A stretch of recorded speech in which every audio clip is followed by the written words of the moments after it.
Hey, correct pronunciation this time, I believe. More correct.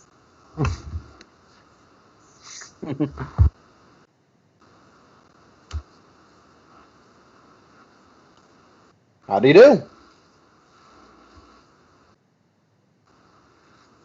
Sure, yeah.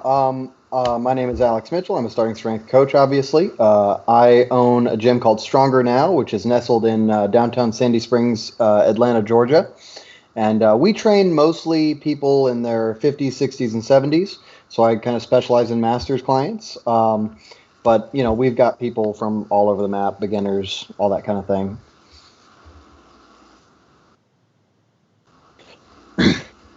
Well, the cool thing is two things working out for us. Number one, no one feels comfortable going to LA Fitness, especially in our demographic, which is fantastic for me.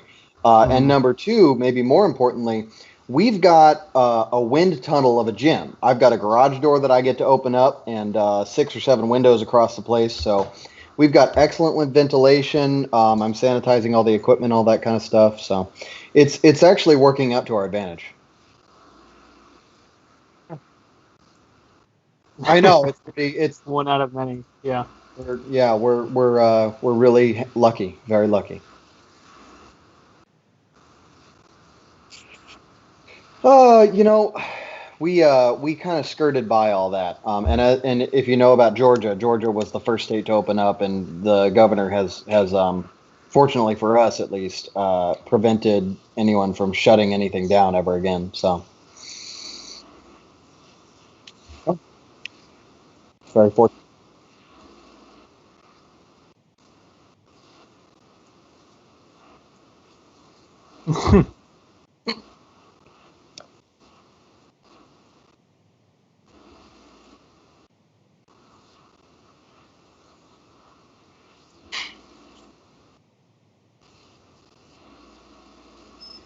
How'd that thread go? I didn't hop in there.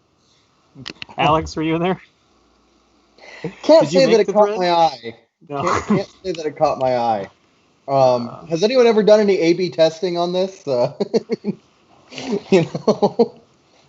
think they have. I think it's like the same thing as people who were in the fasting crowd who were like, fasting spikes growth hormone. Yeah, Thusly, no, there's data you will on get it. huge if you fast. Yeah, no, there's data on it for sure. Yeah. I've seen a couple. It's the usual exercise science study.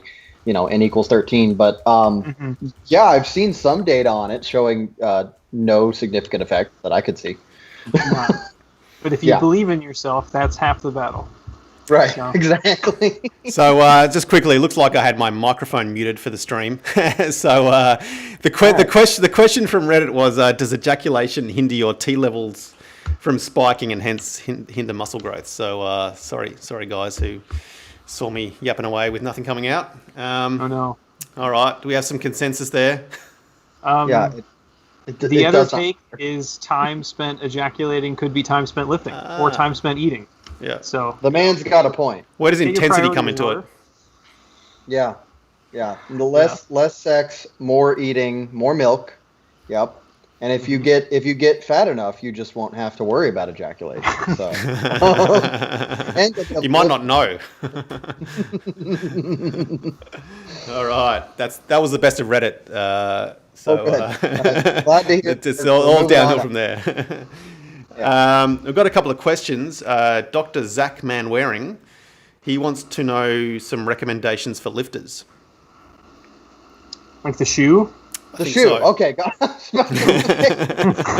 Like just ones to watch? That's a big question. Okay. Go ahead. Yeah. Frankly, any of them.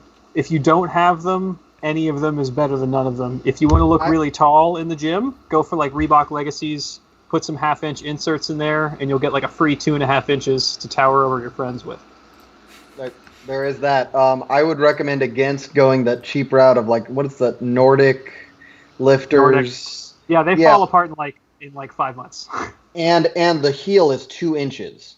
It is legitimately 2 inches tall. Mm-hmm. I would not recommend the Nordic. Anything else, any big brand, any Reebok, any Nike, any Do-Win, Rogue, any of that, it's going to be okay. Yeah. So what's Personally, my fan favorite, or the one that I will recommend out the most, is the Addy Power. Those are the ones Same. I've had the most success That's with. exactly so. right. If you have a narrow foot, yeah, Addy Power is. They have. It's not just that it's the lifter, but it's also got this really great ankle stability and good grip, but not too good. It's perfect. Yeah, it's a great lifting shoe. Yep, that's what I recommend. That's what I use. So take that for what you will. Oh, it's a shame. It's a shame. Yep, go ahead. Sorry, one last thing. Do not buy the new Rogue Do-Win leather Do-Win shoes. Don't buy those. They have a really low toe box, and your feet will fall asleep. I do not. Yeah, don't waste your money on them. Oh, well, that's the end of our sponsorship Yeah, they're really deal well with Rogue. built otherwise, but it sucks. Yep. That's the end of our sponsorship deal with Rogue, by the way. Thanks, Alex. Killed it before it began. Yeah. It's a shame Rusty's not on. I would have loved to ask him about the status of the starting strength boot or whatever they're calling it. I saw the prototype in person in Wichita Falls. I held it. It is very pretty. Really? I'm sure. It's very pretty. It weighs like 6 pounds on each shoe. So I think that's the ab work that the NLP leaves out, is just picking your foot up with the starting strength boot. Putting them on, strapping them on. That's the hip flexion work. It's what It's to pick everyone your was leg up. asking for. Unilateral ab work. It's Yes. There it is. It's picking your foot up. Yep. Yeah. Okay, good work, guys. A question from Elle, who's one of our regular submitters, I guess. She wants to know, on women's program, why do 3 sets of 3 for deadlift? Why not 2 sets of 3? That's a big kind of, it doesn't matter, it depends. And also, I don't know how true that is, the initial assumption.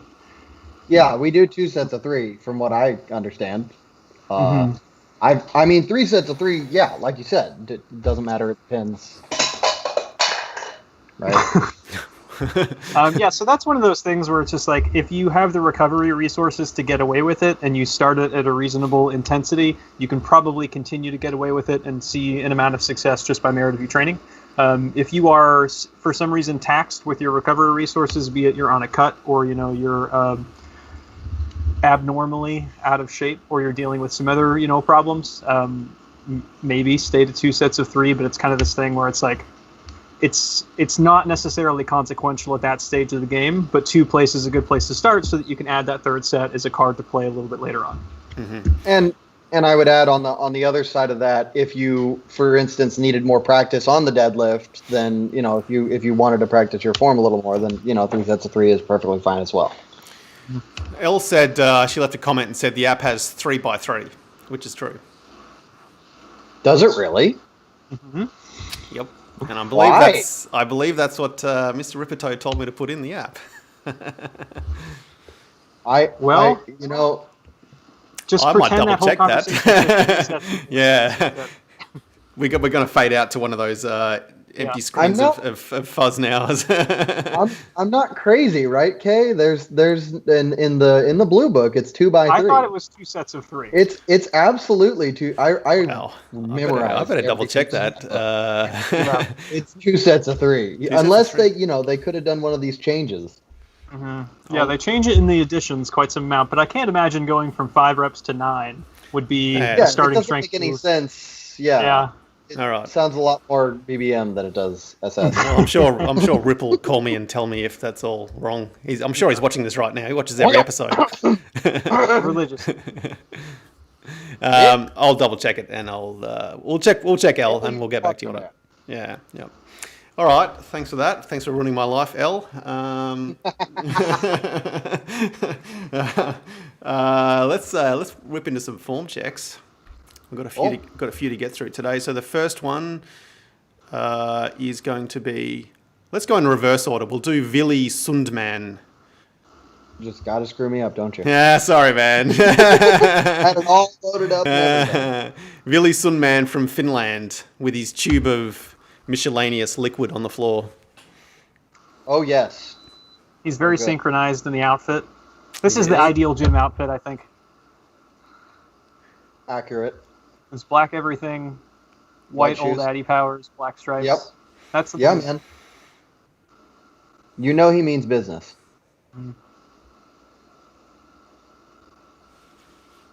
Yeah, I don't mind these. If you're at a seminar, they're going to tell you you're going just a hair too deep, about like an inch and a half too deep. But otherwise, these still look, relatively light for you. What do you think, Alex? I'd like to see him get his knees forward sooner in the squat. He's got a little bit of knee slide, if you can see, at the very end there. Or am I just seeing things? Do you think that's I think I see it. I think it's a function of depth. Yeah, probably. Yeah, I don't mind it personally. Ass to grass all the way if you can. Really? Yeah, I'm always more of I'm going to go more seminar style. I'm going to go more like you should be right at depth, because his low back's still staying pretty tight, so it's not that big a deal. But yeah, I think I've noticed that it takes a while in terms of learning the skill to bounce out at depth if it's not kind of a natural flexibility point for you. Like, I think Billy here could probably go like another inch and still keep his back set, So finding the bounce higher seems to be weird for people. But, otherwise, if you're trying to do most weight on the bar, absolutely right at depth. Yeah. My only concern would be, like, as he goes up in weight, I would be concerned that because he's going so low, you can already see his hips are rising a little higher than I'd like out of the bottom. He's got the initial hip drive. You think too much hip drive? A little more. Just a little bit at the first rep. You see it more exaggerated, and then that second to last rep. I would be worried as the weight went up whether that would continue and get more egregious. Okay, good work, Villet. Let us know what's in the tube, mate. It's all maybe he was testing. He was doing our A/B test for us with the ejaculation thing. Could be it. Could have been. He was group B for busting. Is what he was. Thank you, Billy. I appreciate your work. Ricky Seaton, squat. He's up next. Oh, nice. What a gym. Yep. He looks like he's done every single training system ever known to man with all that stuff in the background. He's got the... That's a lot. Yeah. He's got punching bags. He's got a bench on the wall. There's a couple of foam rollers. What's the car on the left? This is my favorite game to play in the form checks. Oh, There's shit. a Subaru. We have an Outback on the right. Is it a... The badge is obscured. Yeah, it is. It's not a Volvo, is it? No. I think Kia. I vote Kia. I think it's a Kia? Yeah, because the He's gotta grill let us know. pattern at the front. He's Well, gotta let Ricky us know. Seaton, if you want to know what's wrong with your squat, let us know what car that is. Yeah, we're holding it hostage. We won't tell you. Yeah. It's pretty clear. He's pushing his hips back. He's not getting his knees forward. Right. We need to see that happen at the exact same time. So you really it's one of the hardest things that I've noticed with the squat is learning the timing and learning that both joints need to break at the same time. Right. The hips need to go back. The knees need to go forward at the exact same time. I agree. I think the toe angle is almost exactly straight. Yeah, it does look like it. You can see You can see as he's coming up. There's the feet are almost trying to point out. Yeah, so I think fix the toe angle and then see what happens there. It's very possible it will self-resolve.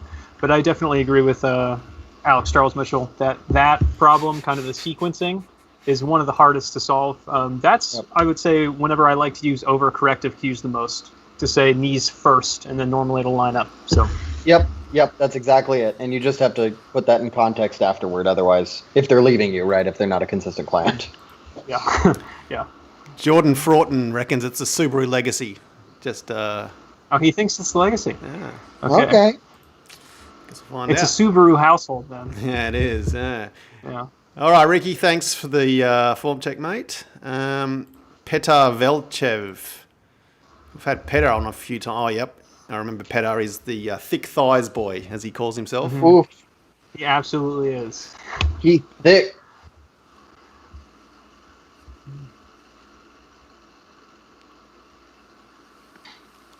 They are just tree trunks. Yeah. I really thought I had thick thighs. Not now. I couldn't have been more wrong. I really couldn't have been more wrong. And he seems pretty tall too. He is. He's a big like guy. A massive person. Yeah. I really like how he sets his back angle. I gotta say, I like how he sets his back angle in the descent. What do you guys think about that stance? The stance width. I think it's wide. It's pretty west side. I think depending on where you're at, this will be 3 white lights. I think some places you could knock off a light for the side judge. But I think for what the purpose is, if you're just trying to make the thighs even bigger, this is totally fine. I think the toe angle may be a little bit too severe. I think your knees are tracking inside of your toes, and you're shoving your knees out as much as you can. I don't think the knees are going to get any more out, but I think your toes are even more out. So pull those in so they match. Yep. I would add that I think you might get a little more bounce if from in the bottom. You might get a little more stretch if you narrowed your stance a little bit. Yeah. Yeah. And with those thighs, he should be pushing a bit more than what's he got in the bar there? 120. It's 120. Really? Kilos? Not sure. I think it's 120 kilos. Looks like 275, 295, maybe. I don't know what that last plate is. Yeah, I think it's a 10. Could be a 25. Yeah. Oh, you kilos. I don't know. Yeah. All right. Thanks, Petar. Keep them coming, buddy. Melanie Sitnik. There we go. I got it. Melanie Sitnik. Squat. We're doing a squat video. Melanie's another one of our regulars. Yep. Are you guys listening to the audio on this video? No. I wasn't. Can you just humor me and turn the audio on? Are you guys hearing Rip in the background? I'm totally hearing Rip in the background. She's listening to Strength Radio. That's all that other stuff was just... Well, that's the move, man. And the squat shows it too. The squat is, I would be willing to bet money that she did not squat before hearing about starting strength. Yeah. I think this is also like the 5th or 6th week that we've been working through Melanie's stuff. So free coaching. There we go. She's gone through all the phases of learning how to squat in the last 5 weeks. We had her on Tubo a couple of weeks ago, and yeah, it got really good morning-y for a while. I think these are the best ones so far. Yeah. Cool. Little on the heels on the ascent. You see? Yeah. I agree. I'm not sure how much I care about that right now. Really? I think that normally self-corrects. I find that the heels problem self-corrects, the toes problem does not. Interesting. What do you think? Yeah, I would usually get them on the middle foot. I want them perfect at what is this, 1 something? I want them perfect at 135 so that they'll be perfect at 225. In person totally. What about kind of more obscure online? You'll see them once. Do you think it'll work or not? So it really depends on how much other things I have, right? If with this client, I'm going to have not a lot more to say, right? Exactly. So with a client like this, I'm going to point it out because it's the only thing they're going to have to worry about in addition, right? They're doing the rest pretty good. I'd say put the rest on autopilot and then just worry about being midfoot, or maybe I might cue chest up a little faster at it. Probably not. But with a client like you said, if she's got 8 other things going wrong, it's not going to be the first thing I talk about. I can already tell, Alex, that you and I agree a lot more than Rusty and I agree. Well, Rusty's in Wichita Falls Athletic Club, right? Yep. Oh yeah, he is. He's a piece of the landscape there. He's a part of the building. Yeah, right. Okay. He's not removable from it. Yeah. Got it. We've got another video from Melanie, her deadlift video.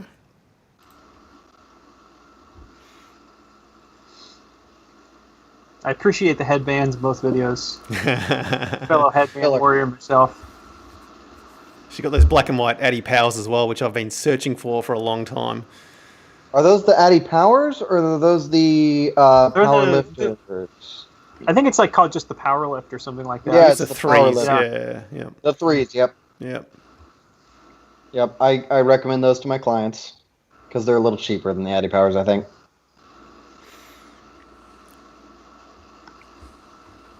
So I've actually been seeing. Well, I'm curious. I'm curious about your take on this, Alex K. Okay. I think that it would be, the cue that Rip uses for this is one that I really like. Think about pushing your hips and your shoulders up to the ceiling at the same exact time. Yep. So what I'm seeing here is that rather than setting your back and getting tight and lifting everything, you're rocking back onto your heels to set and then cranking the chest up first. It's kind of a stylistic thing. You'll see some people get away with the way you're doing it and be totally fine for the rest of their career. But if I can, I'll get someone at the start trying to do hips and chest at the same exact time. And I find that normally it goes a little bit smoother. The downside to the rocking back is that sometimes you can get a little bit too behind the bar, and then you either have to hitch or you just kind of get stuck once it gets sufficiently heavy. So. Yep. Or you lose your back because your hips dropped, and then your hips fly up, and just like what you said. If you most people can get away with it, and like you said, there are super strong lifters who do that, but I've just seen it go bad, once or twice on an LP where they get into that habit, I don't correct it, and then all of a sudden they're lifting 305 or whatever, and it gets screwed because of that problem. Like you said, you've got a hitch or whatever. So I usually will correct that if I can. Mm-hmm. What do you think about the shrugging at the end? It's a factor of that, actually. Mm-hmm. I believe. It's interesting. If you fix that problem, I would think that the shrugging at the end would be fixed in turn. Do you think the shrugging is a kind of a modulation of the bar's position, or what do you think the shrugging is? Why do you think it's happening? Yeah, I think that she's getting to, I can't demonstrate, right? But I think she's getting to the point where she's almost extended, and instead of pulling her chest and hips through, she's pulling the bar up. You can actually see, because she's got reverse grip, right? Mm-hmm. So you can actually she's over see under, I think, yeah. Yeah, over under. So you can actually see her elbows start to bend at the very, right when she starts that pull at the very end. Yeah. Mm-hmm. That's an interesting take. I like that. You'll see a lot of people shrug, especially if they come from CrossFit for some reason, because I think they're trying to start a baby clean. I don't know why, but they just kind of a thing that they do to drop the bar. They pop it up. I think otherwise, if the back is a little bit too far back and it's not set exactly correct, you kind of have to finish the pull with the shoulders. So how often will you fix, say she wasn't doing that stuff though, how often will you fix just a shrug? Rest of the deadlift's fine, they're just shrugging it up like CrossFit shrug. It's not, if it's too submaximal at that point. No one can do that with a at limit deadlift. I don't like people at limit deadlifting that often. I don't find it incredibly detrimental, so it's if it's a fun thing for you, keep having fun. And then that's one thing where I think it will self-correct when it's actually heavy enough for you. So exactly. Mm-hmm. Yeah, I see a lot of people giving feedback in the comments, and I think in coaching we talk a lot in the academy and stuff like that. We talk a lot about priority of cues and stuff. And I think that's one thing that I could say to the feedback on Reddit is if you have the shrugging going on and they're also on their toes, the shrugging will fix itself. You need to fix on their toes. You need to fix their lat. They're not tightening their armpits, all that kind of stuff. Mm-hmm. That's the big thing. I think that the ability to triage cues, outside of the in-person charisma that it takes to actually coach someone efficaciously, I think that's the big thing that separates SSCs from not, is the ability to triage. Yeah, that's what's tested on the platform, because the charisma you can kind of get away with not having on the platform. And you just can't get away with it in business, so you just end up not having a lot of clients or struggling a lot afterward. But you can't, it's going to be a hard time becoming an SSC if you don't know how to triage. Yeah, I that's very, very insightful. Alrighty, thanks a lot, Melanie. Macy deadlift is next.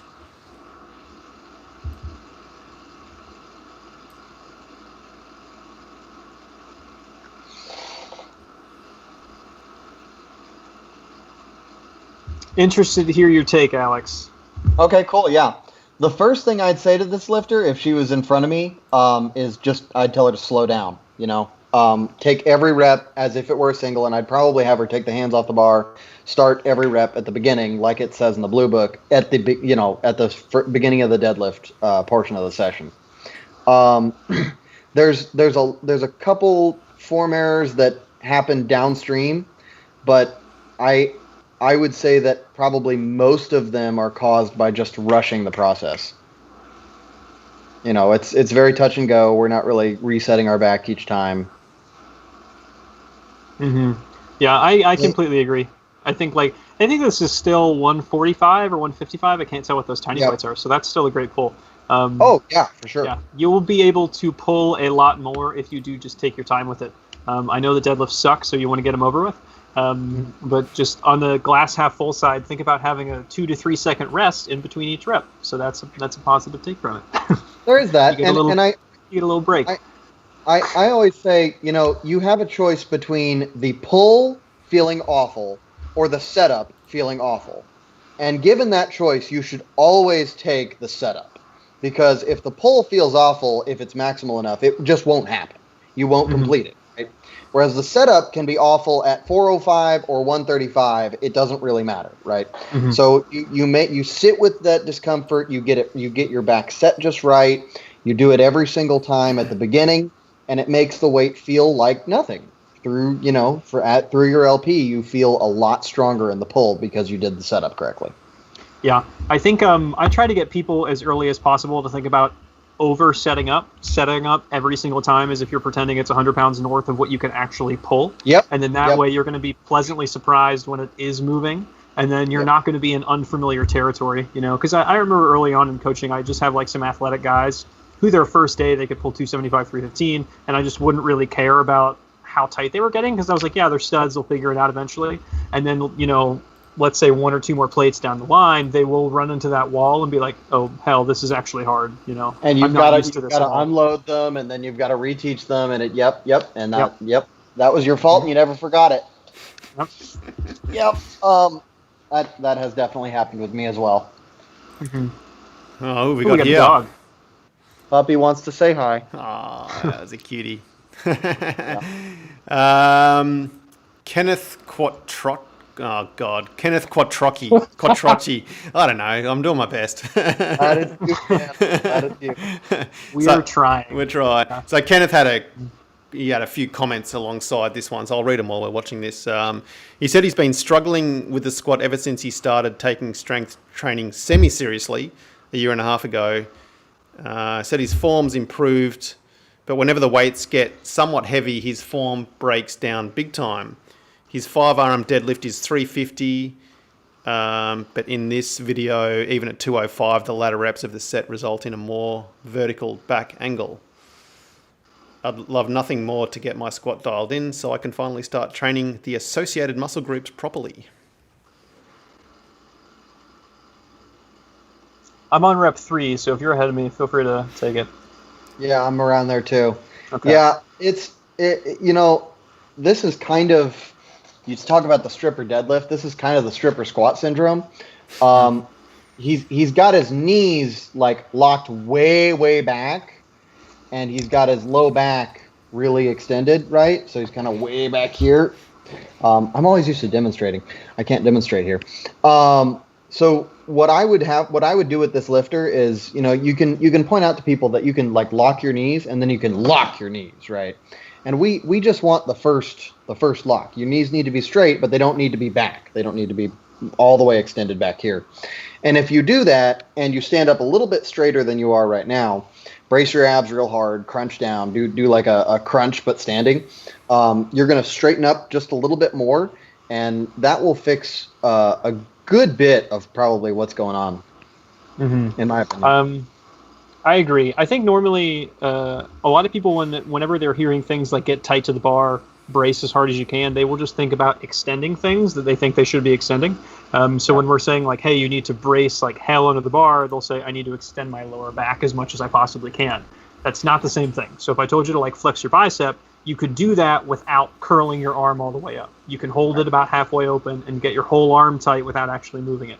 That's what we're talking about. All of the movement comes around your hip, and then your torso is just bending around your leg. But I think widen the stance up a little bit, get your back into a little bit more of a neutral spot, and I think maybe decreasing the toe angle would help you a little bit, maybe just a tad. I think that would be speculative nitpicking. But otherwise, you have for sure really big quads, or not really big quads. Excuse me. I don't know about your quads. Really you have nice calves. Yeah. I'm admiring over here. I'm jealous. Exactly. Yeah. It's probably not what you wanted to hear, Kenneth, but anyway. Well, maybe he did. I would be happy if a guy came up to me in the street and said, "Man, you got nice calves." Nice calves, Dude, bro. are you kidding me? That's like Oh, yeah. the highlight. It would be one of the highlights of my life as a. Because the girl's never going to do it. No. That's just not. We know that's not going to happen. No. All right, thanks, Kenneth. Jordan Fraughton, our old buddy Jordan Fraughton. He's that big, strong guy. Okay. He's a big fella. All right. What's that? 195, 205? I think that's if that's a 5 on the end. Yeah, 195. That's only a single as well. All right. Oh, good. Okay. Well, that's sure is a single at 195. Only a single, yeah. That is a single. It's pretty strict too, isn't it? Yeah. I'm proud of you for generating a little bit of bounce even without the hip motion. I really love those. Yeah, I don't mind this much at all. I think this is totally fine. The form is not the limiting factor here on your weight whatsoever. No. So. Yeah. Yeah. Good power coming off the chest. I mean, that's pretty incredible. Yeah. Very good pressing. Yeah, we saw his bench, and I want to say it's like high 2s right now for his working sets. Nice. So, he does get a little away from himself on the. Am I seeing things? Is that a factor of the angle? No, you're totally right. I just think that he's strong enough to manhandle it backwards. Yeah, but he could be pressing like 225. This guy is super strong. Yeah. Good for you. Good for you. Man, that platform is just a bloody disaster waiting to happen. There's like a 1-inch drop off the end of it. Yeah, it's. I don't know what the hell they've done with that rack. That's just bizarre. But with this guy, well, I guess it's a monster rack and he's pressing outside. Whatever. With this guy, I would teach him the Olympic press. I would want him pressing like 250, 275 on the Olympic press. Mm-hmm. Yeah, I think his forearms are sufficiently short that he can get that on his shoulders. Yep. Yeah. That's what I'm thinking. I think he could just become a right monster if he started Olympic pressing. Yeah. Watch the Tommy Suggs videos about that. Yeah, I think it's like a those are so series, on the starting strength. But if you just look at like Olympic press starting strength or Tommy Suggs Olympic press, you'll find it. But yeah, they're long videos. They're very fun. If you coach anybody, they're fun videos. Yep. I don't know if it's not good to politics and all, but Barbell Logic also has some really good videos on that with Matt Reynolds doing it. I have not seen those yet. Are those new or are those older? They're a couple months. They're really good. Okay. They're really good. It goes through the teaching progression and shows sort of the problems. I think it's got one of the lifters who really hadn't done it before, not just like a model who's done it 1,000 times. So it was right. I think it was Alexis Wolfer. And she struggled with it, so you could kind of see like some of the harder things about the position. Mm-hmm. So Jordan left a comment, said, "Live dangerous, can't press inside, too short." I guess he means that the rack's too short. The rack is too short. The rack's too short. Yeah. I don't think he's saying he's too short. Just a second. Hold on. Really? Wait a second. I disagree. Yeah, I reckon. Yeah, Jordan. Yeah, I reckon. I'll screen cap it if you want, but you at the top locked out, unless you're like hitting it with a plate. I think he means he's hitting it with a plate. Where would he be hitting it though? He's centered. The plates are outside the rack. I think if he tilts a little bit and then then he'll actually hit it. Yeah, if you want to be a real gangster, I've had people do this who work out in their basements. They don't have space outside of it. You can just move the plates out a little bit more towards the end of the bar and just put 2 sets of collars on it. That way you're not going to run into the rack. You'll look silly, but whatever. Especially if you're at home, who cares? Yeah. He said he's hit bolts before with the 45.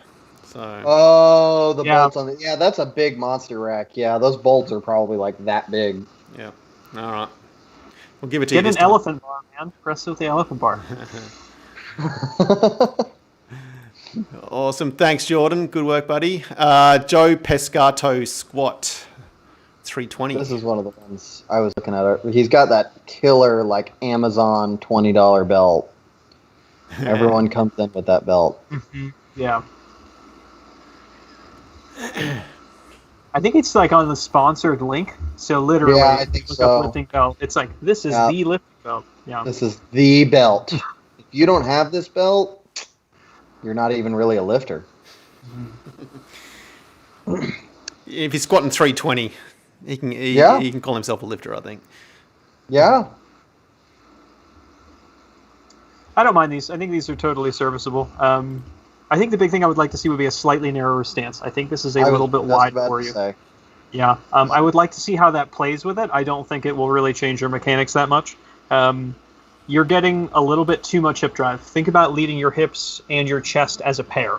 Okay, so hips are, controlling the movement, but we don't want your chest to fall behind too dramatically. So make sure that, you're trying to fight with your chest. Don't lead with your chest, but keep it in the game. What do you think, Alex? My coach, Alex Beasley, gets on to me about this because I kind of do the stripper squat that way. And she always tells me to drive through my shoulder blades. And if I'm thinking about that, I do a lot better. It's not, thinking about the chest can get too much. But if you push at that bar through your shoulder blades, your back will come up right as we want it, right? Have you ever tried using that cue to people who were not indoctrinated by the school of hip drive before they started squatting? Do you find you need it? Sometimes, yes, for people who just kind of think that it should feel like they're only feeling their knees. But I think that if someone has a really good foundation with hip drive and they do it automatically no matter what, you can play with the head position, you can play with like the traps through the bar, traps to the ceiling, shoulders up to the bar, and then they still have hip drive and they fix the chest every time. It's like the perfect overcorrected cue.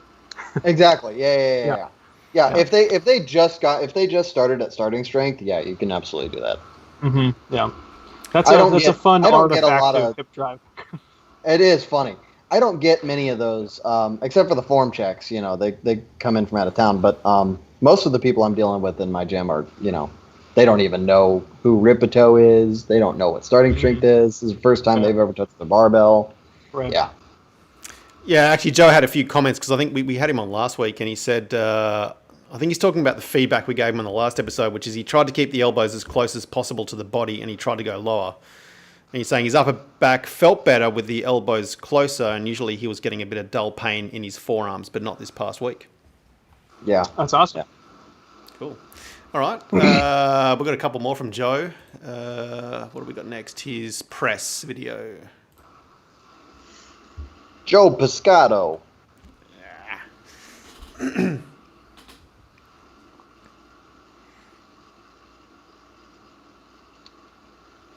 It's a lot of knees, homie. Yeah, man. Wow. A lot of knees and way out. Yeah. What feedback did we give this guy last time, Alex? Because he actually left a comment about this as well, and he said there was nothing about knees in his comments. If I remember correctly, last time his stance was narrow and he was still doing the knee kick. So we told him to widen the stance up as to prevent the knees from shooting out. And usually it does. Usually if you put wide stance and toes out, it will fix that thing 9 times out of 10. But there is always that 10. He's figured out how to do it. Dentist who doesn't like this toothpaste. Right, exactly. He's figured out how to do it.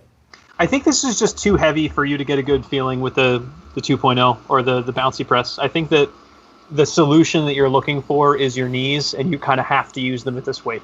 I'm not sure that you could press this with like the standard 2.0 or a strict press or whatever variation you want to call it.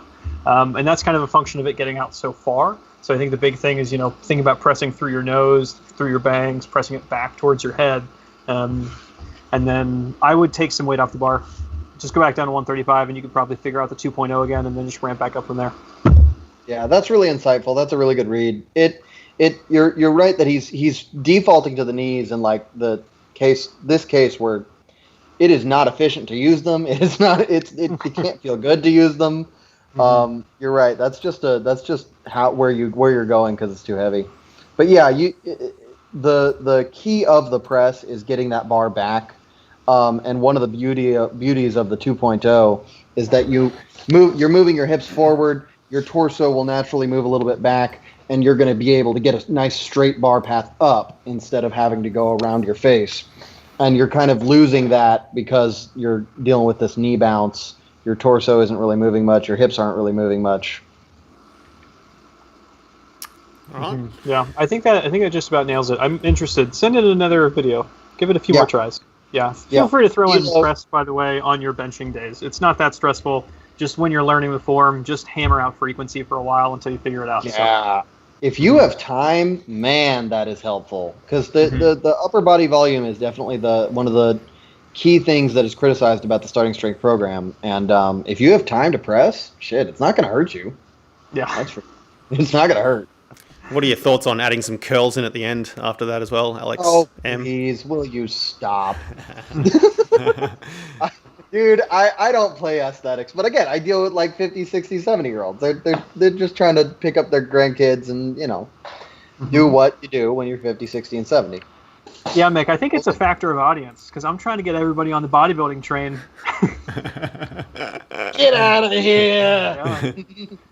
I've got a trainer I work with who's a bodybuilder, and he does a really good job of all that kind of stuff. But that's not my game. All right. Well, we're covering all of our demographics here. We've got the 15-year-olds who are building up their abs and their biceps, which Alex is appealing. Alex K is appealing to, and then we've got the 70-year-olds who they just want to play. Okay. Get up off chairs easily, and Who needs to do that, man? Bring the groceries in. Yeah. G Lock. Not needle walker.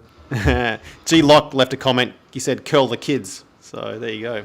Oh, Curl your kids. Curl your grandkids. There you go, dude. Oh man, that's my new motto. Curl your grandkids. Thank you. We got another one from Joe. He's deadlift. We did. Yeah, I don't mind it. I don't mind this so much. Oh yeah, that was pretty solid. Yep. Would you call that an extreme sort of layback? Do you need to? It's a lot, man. I see that a lot with like ex-football players and stuff like that, because apparently in football teams they tell you to like get that big S curve and you lay way back and all that. I don't know what it's about. It does look pretty cool. I don't mind it. I think if people think it's fun, go for it. Sure, yeah, it's not that big It's a deal. non-consequential, yeah. I've heard people say that you're extending your lumbar vertebrae and you could hurt yourself. I have never once heard or seen of this actually happening, so yeah, go for it. Who cares?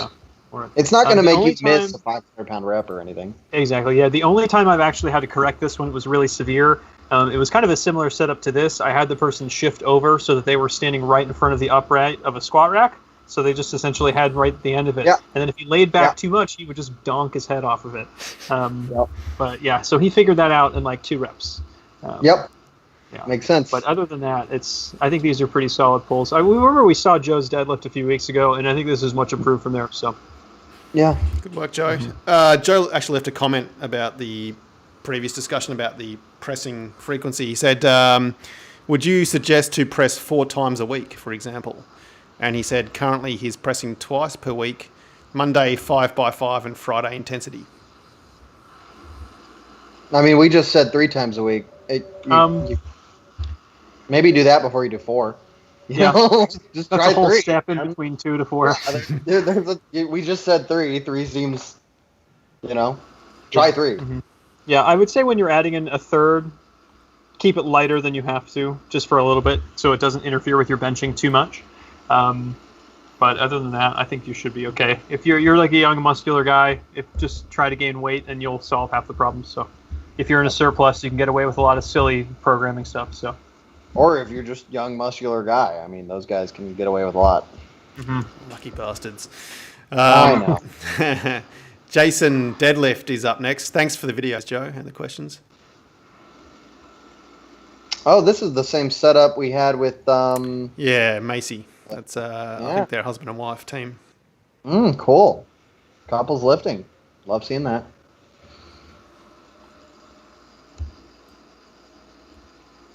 I feel like they got their coaching from like the same trainer or something too. Because we watched their squatting last week, and it was kind of the same thing, where it was just like this kind of rebounding errors that they would both do, but some of them would exaggerate some more, others more. So interesting. They definitely, I think they taught each other. I think this is kind of a self-taught thing, if I had to bet. Sure, cool. Yeah. Cool, good for you guys. Yeah, man, I think it's kind of some very similar feedback that we gave to Macy, was it? that back tightening is going to be really damn hard. And it's going to feel like your blood pressure is 500 over 350. And, you're going to feel like you're trapped in a pressure cooker. But you got to get even tighter than that. So, just sit with it, squeeze your back, try to pull your belly down to the ground, try to pull your navel down to the ground, and try to turn your back into a soup bowl. And you'll get there. You just got to wait for it. Takes like 3 or 4 seconds sometimes. Mm-hmm. Yeah, I agree. It's a skill thing. If you're proficient at it, you can set your back in half a second. So expect it to take a little bit of time in the beginning and just be patient with it. If you are having a hard time self-coaching and producing the results that you want to, make sure you can actually set your back independently, or at least extend your back independently of any weight. So, if you just Google or YouTube gymnastics hollow body hold, that's the position that you're aiming for. Practice that, you'll get a good burn going in your back. If you hold it for a while, you will be using your lower back muscles. And then essentially you're just trying to connect the dots between your brain being able to perform that action on the deadlift. Your squats, if I remember correctly, your back was soft, but that was one of the least problems that you had. So it's very possible that you're just not that great at setting it at all. So figure it out if you can do that, and then, everything that Alex said. So. I'll add that before you try the hollow body hold, you can put your hands on your shins, bend your knees a little bit, look straight forward, and try to twerk. Like literally, it's twerk. You just try to twerk, and you just move your belly in, sort of squeeze your butt up, and then squeeze your butt down, undo that, and then squeeze your butt up, and then undo that, squeeze your butt up, and undo that, and you'll know how to use those muscles. It's just hard to use them while you're standing up. Can you just stand up and show us your twerking technique? I'd love to. Yeah. I will absolutely. Hold on. All right. This is for the podcast. All right. So you're here. You do that. You do that. You do that. You do that. Hands on the thighs. Very important. Nice. You're welcome. We'll put that to Everybody, some music. that's what peak performance looks like. This is the you may ideal not physique. like it, ladies, but this is the ideal male physique. All right. Thanks, Jason. Francois Cote. I reckon I got that right.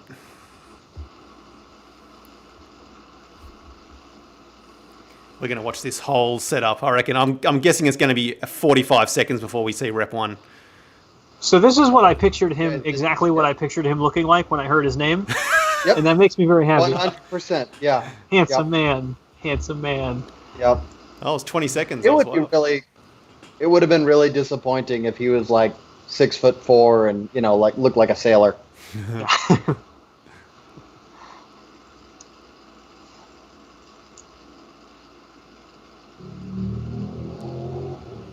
I would start with the stance. I would pull that in a little bit, and then I would move your gaze up. I think you are putting everything straight down, and then that's kind of leaving your chest behind. I would move your gaze up a little bit, narrow your stance in by about like an inch and a half, and then see if that gives you a little bit more space to clear your stomach down in between through your thighs. And a lot of the advice that we talked about with the previous lifter would definitely still apply here. Yep.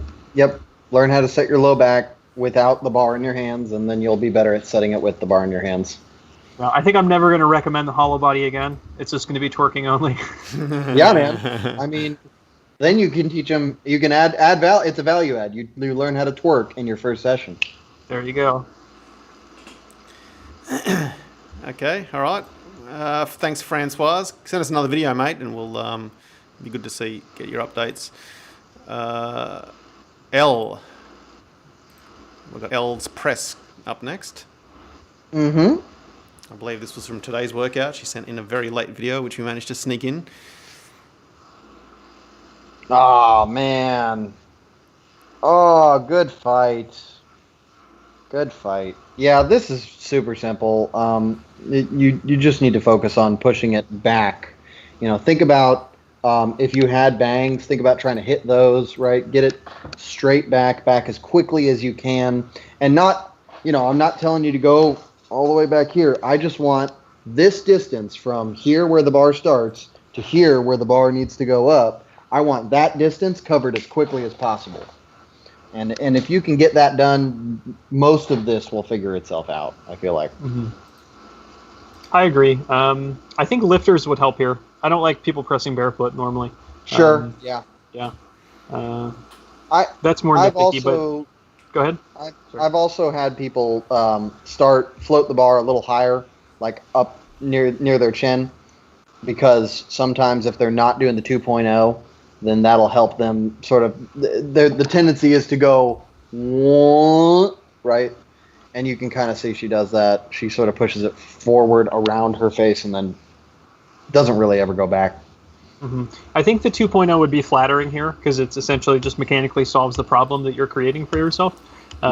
If you are unable to kind of self-coach yourself through that, start with a pin press, literally right at your nose, or kind of basically on the bridge of your nose, and then start it, an inch out in front of you, and then try and press it up. It's not going to move.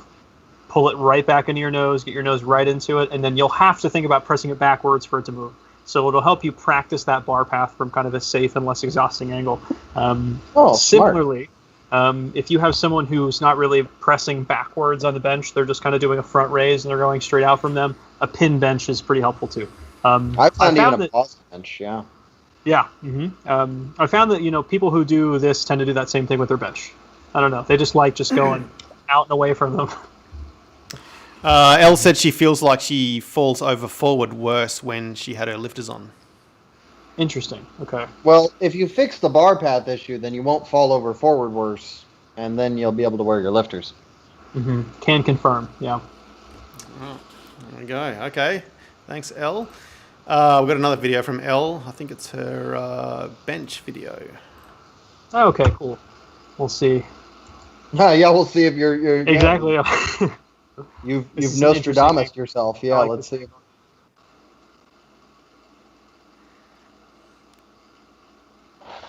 What's that T-shirt? Yeah,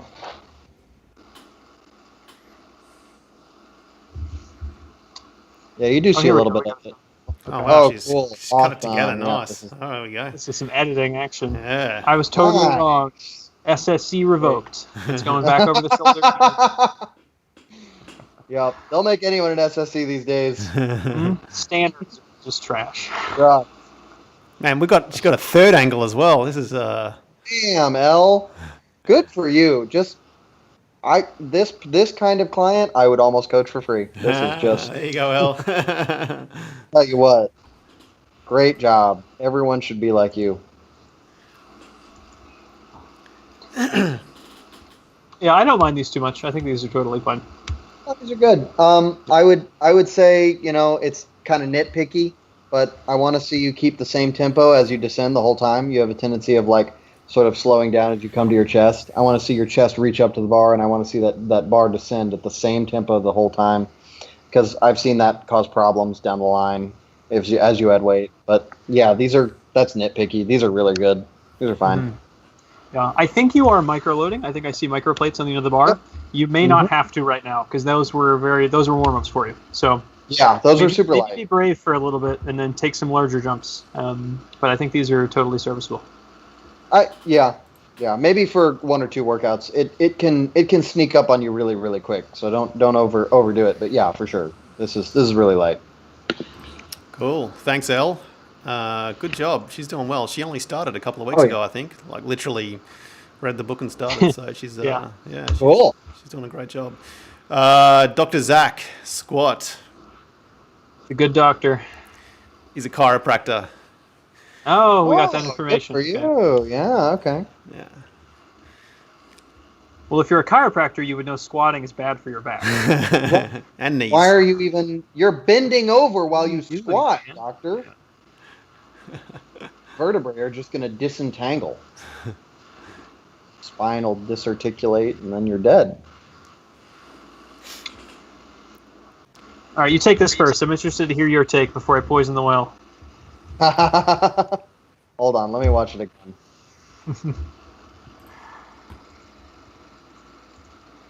To fill up time in the meanwhile, you have very cool shoes, Dr. Zach. He was talking about wearing some Crocs as well, I think. So I think those are the Onitsuka Tigers, but like in some very cool coloration. Yeah. So this is now a cars and shoes podcast. And headbands. Yeah. I gotta say, for not tightening up, it's a pretty good squat. but you really do need to tighten up. I mean, there's just not a lot of tension to start with, and then you can see at the later reps, everything just kind of falls apart.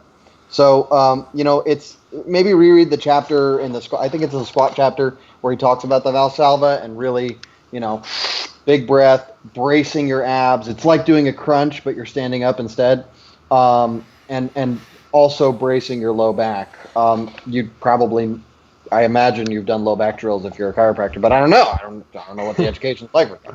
But make sure, like we talked about previously, that you can control your low back, and then make sure that you're setting it in extension and neutral extension at the beginning of the lift, and bracing the abs to sort of reinforce that position. And everything should look a lot better, a lot more controlled. I think if you just do that, that'll probably fix most of it. I completely agree. These are good takes. Could be a little flexion in the upper back. I might be seeing things. I think it's all a function of just being loosey goosey about it. Yeah. Yeah. But I mean, like the rest of it, he's got. Knees and hips are breaking at the same time. Like he's doing a lot of really good things. If he just tightens up, he's going to look really good. Yeah. I think you're too loose overall. I would be interested to see if you getting a correct brace goes on impacts your depth. I would be willing to bet you would squat a little bit higher, more towards at depth than deep. And then if you were still squatting that deep and then seeing a little bit of rounding at the bottom, and just it's hard to stay that tight when you're that low for most people. So could not be you. But I would think about leaning over a little bit harder. Just get a more severe torso angle. You will force yourself to squat a little bit higher. It'll be easier to stay a little bit tighter. And I've also found for people who can't really figure out the brace, putting them at a pretty severe torso angle kind of makes it like an emergency imperative that they brace correctly, and then they kind of have to figure it out whether they want to or not. So. Interesting, yeah. All right, good work, Dr. Zach. I got Dr. Zach's press video. And I should have made a prediction because I could have been a Nostradamus before I watched it. But I'm pausing. People who squat, well, I already watched it, unfortunately. Oh, okay. But people who squat like that, 100% have their wrists extended on the press. 100%. I like that prediction. That's a very cool prediction. It's always here, 100% of the time. Yeah.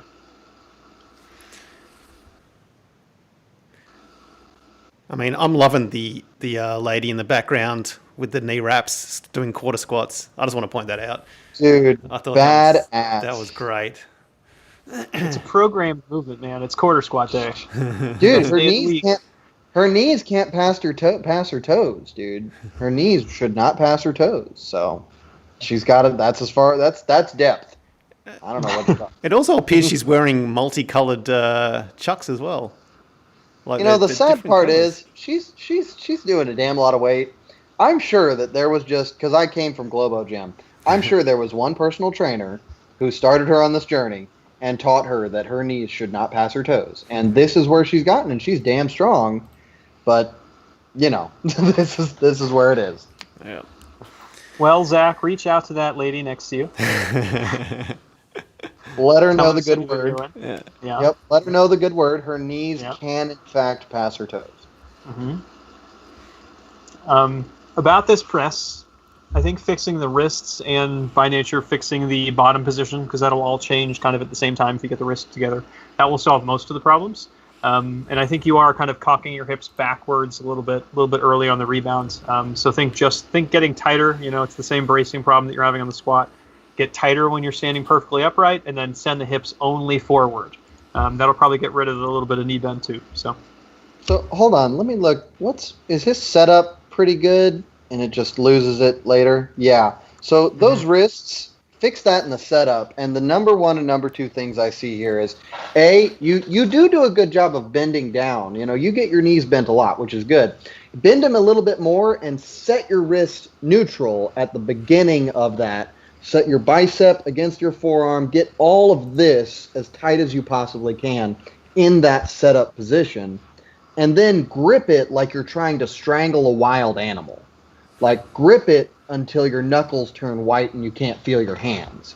And if you keep that grip, your wrists will not bend. I like that strategy a lot. Focusing on the grip squeeze seems to work tremendously well. Okay, well, there we go. Dr. Zach, thank you very much. Adam Persky, squat. While we're watching it all, he had a couple of comments. He had some left knee pain a few weeks ago, and it's something Alex has commented on the SS subreddit. So what I did was lean over more, and it has helped a lot in reducing the pain. Nice. It's a win. It's a win on Reddit, Alex.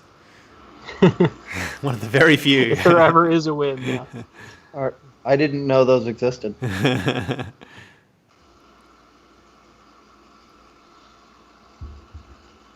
I'm through 1 rep, so. Yeah, I'm through 2. Okay. 1 looked better.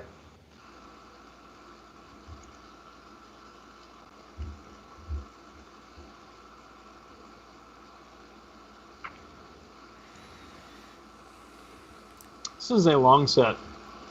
Yeah, I think that's my first and main complaint is like, dude, the longer you take, the worse it's gonna feel. It's not getting better. The minute you hit that 45-second mark where you're in there, you're in that under that bar for a minute and a half, it's gonna feel like death. It's not helping you. I wish we had a front angle so we could actually see his facial expression, because it looks pretty. Between rep 1 Yeah, it looks. And I mean, he's hunched over on the bar for about a good 20 seconds after it as well. Yeah. What is that stance something that you recommended because of the knee pain? Yeah, so I think that if I remember correctly, and I think I do, but who knows? Memory is really poor. Yeah. If I remember correctly, the issue was he was keeping his chest a little bit too vertical. Knees were sliding through the entire movement and taking a disproportionate amount of load. So we just pulled the knees back, stance, or torso down a little bit more. That way we just pull some force off the knee, or at least pull away from some of the knee sliding. I think you could stand a squat a little bit higher on these. I would just rewatch rep 1 and just try to replicate that as much as you can. What do you think, Alex? Yeah, no, I agree wholeheartedly. Rep 1 is really good, and then it kind of does go downhill from there. I really think you're taking too much time, and it may seem like a small thing, but the more time you take in a set, especially a heavy set of squats, the worse it's going to feel every second. So time is of the essence. 1 big breath, 1 big brace, squat. Mm-hmm. The thing that I do like the most, which I've had a lot of people, where we've seen it a lot on this, the strength club stuff, is that people punching their head forward and keeping it forward. If you watch before every rep during his bracing breath, the head will come back. I love that. That's kind of an overlooked thing that I think plays a lot for a lot of squats. So. Yep. Yeah, that the ability to push your neck into the bar, that is really important for thoracic extension and the correct position on the back for the bar. It's a really, really hard thing to teach too, and a hard thing to learn if you're remote. Yeah. What are you giggling about, Alex? I was thinking about the cue that I use for people to get them to remember it is the pretty princess neck one, where it's like I want to think about, standing up straight, pretending you kind of have like overly proper posture. And then I caught some flack for it because someone was like, it's like a look up to go up cue, and I think that person was just exceptionally uncharismatic. Yeah, and there's no humor allowed in coaching. No. We can rest assured that their coaching profession is not going well. Probably. Have you ever heard? They have not many clients. Have you ever heard the cue "pretty princess neck"? Alex Mitchell. I can't say that I have, but I will use it from now on. So yeah, it's you never say it in a set, and I wish there was a second word for it. I wish there was a second word, but between like cues and kind of instructions that have developed more in the online world of like in between sets or in between sessions. Because it's not a cue. It's not a cue. You're right. No, it's an idea. It's really a meme almost. There we go. Coaching memes. I mean, it's You're the literal implanting definition. an idea. Yeah. It's a coaching meme, Yeah. It's one of the rare times the word meme is actually used correctly. There we go. Correct. Yeah. Exactly. Yeah. And I think that's one thing about coaching that has developed a lot in the online scene recently is kind of the utility of that interaction in between sets, in between sessions. Because you want someone kind of like happy, cheery, thinking about something memorable, and then they're going to do it almost every time. rather than just thinking about like a single word in their brain. So there is a real art to saying something in text that someone will remember 24 to 48 hours from then, and then utilize in that set, right, in that 30 seconds. Yeah. I've been thinking about it all week, Alex, so it definitely works. since you first said it on last week's episode. Yeah. Just going to the store, waiting in line at the bank, just perfect posture. Just being able to write something that someone wants to read and wants to, there's an aspect to my coach when she comments on my page where I'm like, I want to read what she says, right? Being able to do that in and of itself is a really important talent that I think, like you said, has been developed by online coaching. Well, there you go, Alex. You're very talented. Aw, I'm a pretty princess. Yeah. Thank you. Flick your hair back for us. Abdul Aziz in his very white house. We've had him. This bench there's a lot. There's a lot going on with this bench. I think this is the third week in a row we've had Abdul on. So he's got the plates under his feet now, which we recommended last time. He's got some weight on the bar, which we also recommended last time. Yeah, last time he was benching Alex, the bar. It was an empty bar. Yeah. It was an empty bar. Hard to tell anything. I've seen a couple of those on the Reddit though, where it's I want to get my form perfect before I add weight. It's noble, but it doesn't really work that way.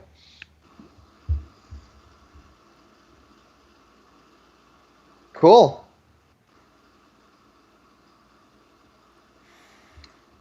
I'm still in the setup, so if you guys want to take it away, go for it. Yeah, the back is just really, really flat.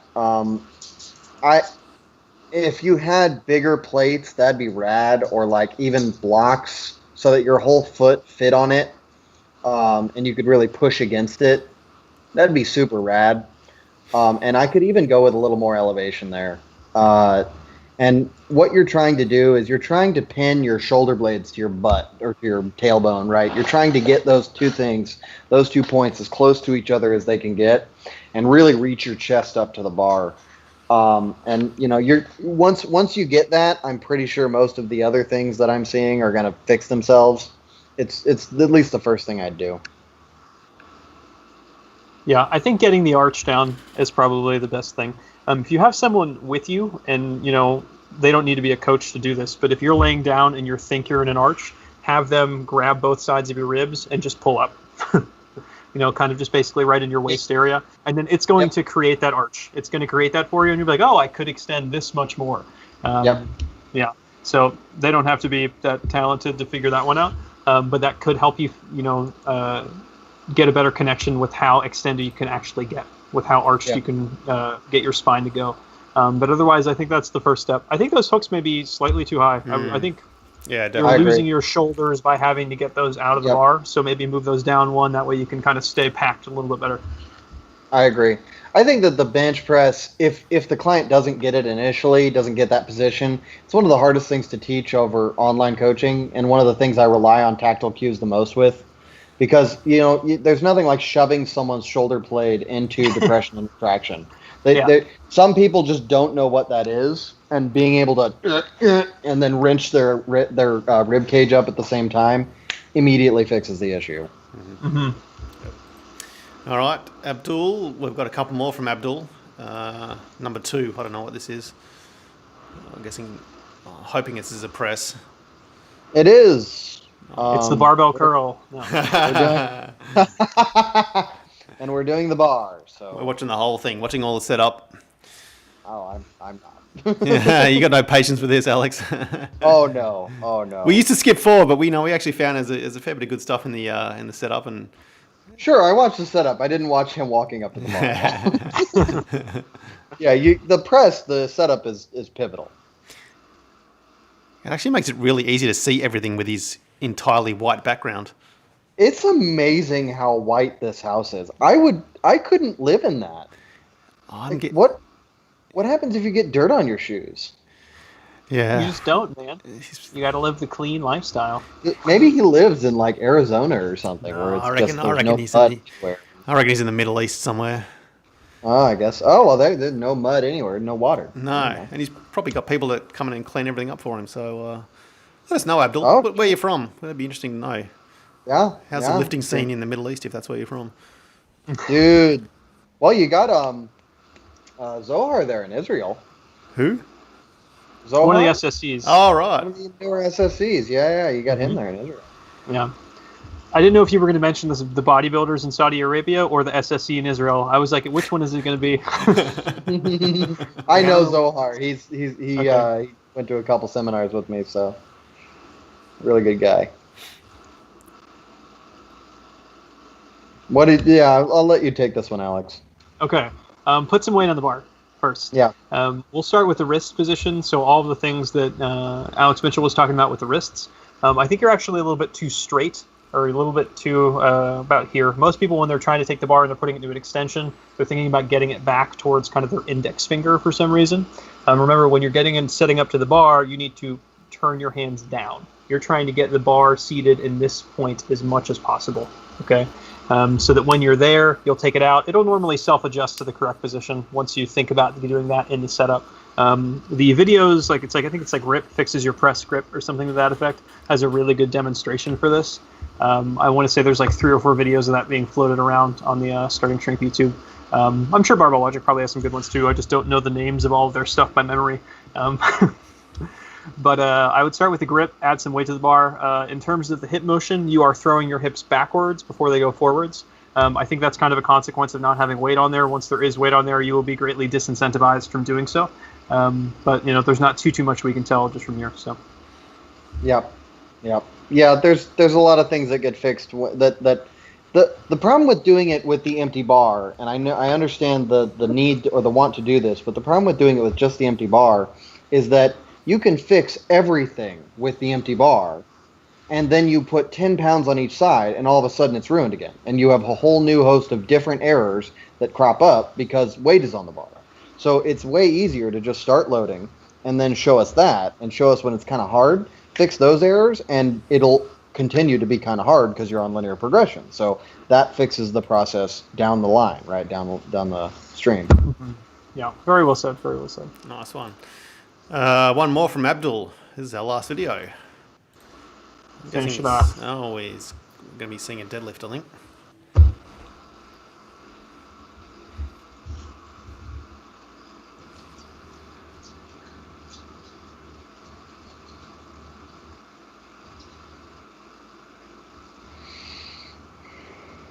There are actually colors in this video. I don't know what to do. It's hurting my eyes a bit, to be honest. Is Abdul even in this video? I can only see the red.